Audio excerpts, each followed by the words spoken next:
Welcome to April in the kitchen garden and greenhouse. Spring is here and we have so much work to do. So all of those beautiful brassicas that we started inside last month and we've been up potting, those need to come out into the garden and we need to start all of the warm season crops. We're also gonna build some trellises, get some peas going. Let's get inside and get started because we really have so much to do.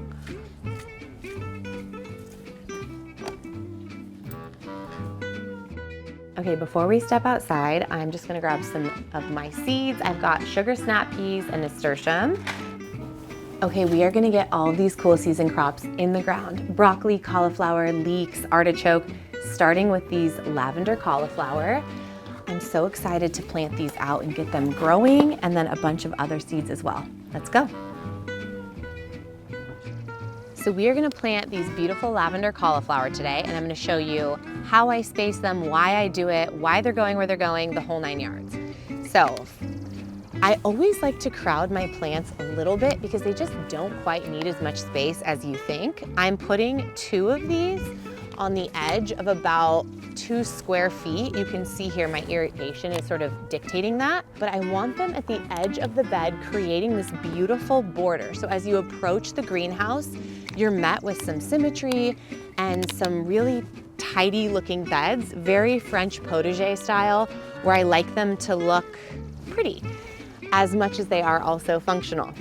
Okay, so let's get some of these in the ground. We are just going to dig a hole deep enough for the soil blocks to be even. These are fresh beds, so they've got a little bit of work to do. Ooh. I'm gonna gently tip these over. Woo! Look at those pretty roots. I'm gonna set them here. Gorgeous. Okay, we're gonna dig out this beautiful hole and get this gorgeous plant. Look how this root structure is nice and loose. That is the benefit of starting your own seeds, is you get these very, very healthy plants. I'm gonna plant the rest of these, and then I'm gonna talk to you about nasturtium, which is a fantastic companion plant.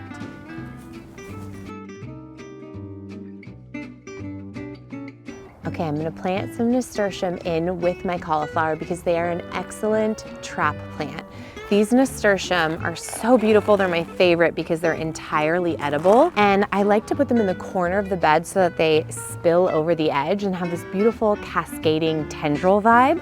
You're just gonna push them in 1/2 inch, 1 inch. To the top knuckle for me is about 1 inch. So I'm gonna have it here in the corner, set it in the soil, and just push it, boop, like that, and cover it up. That's it. Now, aphids are something that really trouble brassicas, but the nasturtium will draw all those aphids in and trap them for you, keeping them away from your main crop and instead bringing them over to the flowers that are edible, but not quite as important to your harvest. Okay, we are sowing our peas now, and they're gonna climb up this beautiful homemade trellis. These trellises, I'm gonna show you how I make them, withstood tornado winds yesterday, which is so crazy. So these peas are fantastic. I love these seeds. Botanical interests are my favorite because they germinate so beautifully. I always have success with them. Now peas, we can pre-soak them if you want. I've shown you that last month. Or you can just put them in the ground and see what happens. But these are only gonna go in about 1 inch, and they're gonna be, it says 2 inches apart on the seed packet, but you can measure that with your heart.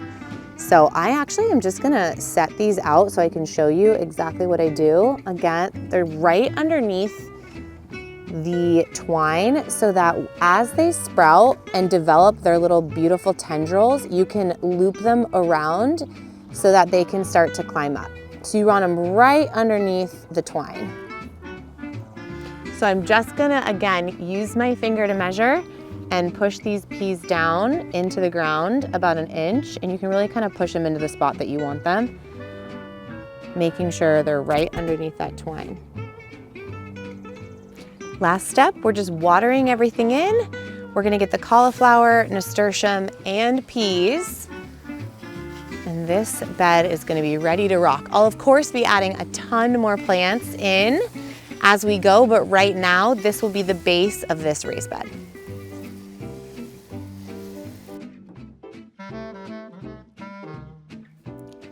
Here's how I make a teepee style trellis, which can be used for more than just peas, by the way. Beans, clematis, nasturtium, anything that will gently climb would do great here. So I do this every year. It's a fraction of the price of buying a trellis at the store and adds so much charm to your space. All you do is drive about 7 6-foot tall stakes into your garden bed at a 45-degree angle. Mine are about 4 inches deep.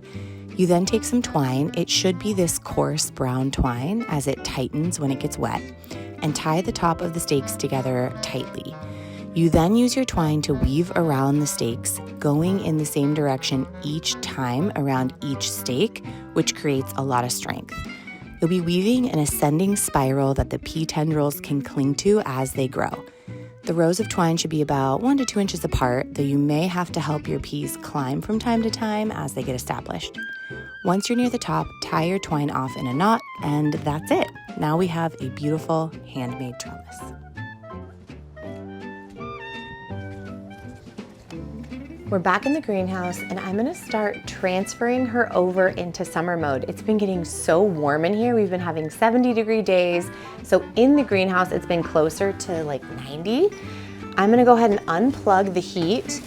My friends at Yoderbilt, who I adore, actually recommended these radiator style heaters, and they are so efficient. So if we do get a late frost, I can just plug her back in anticipation.